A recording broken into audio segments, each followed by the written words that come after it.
Hi friends, మా పిల్లలు నా వైఫ్ కోసము ఒక లెటర్ ప్రిపేర్ చేశారు. మా మా వైఫ్కి వాళ్ళ నాన్న రాస్తున్నట్టు వీళ్ళు క్రియేట్ చేసి ఒక లెటర్ ఇచ్చారు. అదేంటో ఇప్పుడు మేము చదువుతాము, ఒక్కసారి వినండి. నా ప్రాణమైన కూతురికి పుట్టినరోజు శుభాకాంక్షలు తల్లి. నేను నీ పక్కన లేకపోయినా నా ఆశీస్సులు, నా ప్రేమ, నా నీడ ఎప్పుడూ నీతోనే ఉంటాయి. నువ్వు ఈ లోకంలోకి వచ్చిన రోజు నా జీవితంలో పెద్ద పండుగ. నీ చిన్న చిన్న చేతులతో నా వేళ్లను పట్టుకొని నవ్విన ఆ క్షణం నా జీవితంలో మర్చిపోలేనిది. నాన్న అని మొదటిసారి పిలిచిన ఆ స్వరం నా చెవుల్లో ఇప్పటికీ మారు మోగుతూనే ఉంది. ఇంతకీ నా అల్లుడు ఎలా ఉన్నాడు?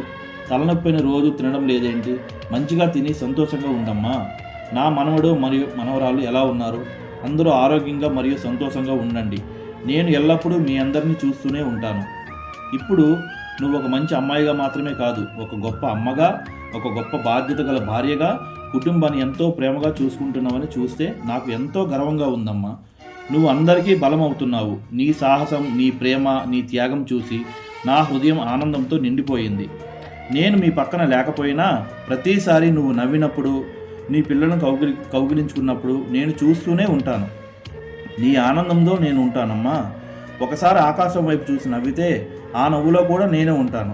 గాలి తాకినప్పుడు అది నా ఆశీర్వాదమని భావించు. నీ ప్రతి విజయంలో నేను గర్వంగా నిలబడి ఉంటాను. నీ ప్రతి కన్నీటిని తుడిచే చేయి కనిపించకపోయినా అది నాదేనని గుర్తుపెట్టుకో చోటే. నువ్వు నా గర్వం, నువ్వు నా ఆశ, నువ్వు నా ప్రేమ. ఈ జన్మలోనే కాదు, ఎన్ని జన్మలైనా నిన్నే నా కూతురుగా కోరుకుంటాను. పుట్టినరోజు శుభాకాంక్షలు నా ప్రాణమైన తల్లి.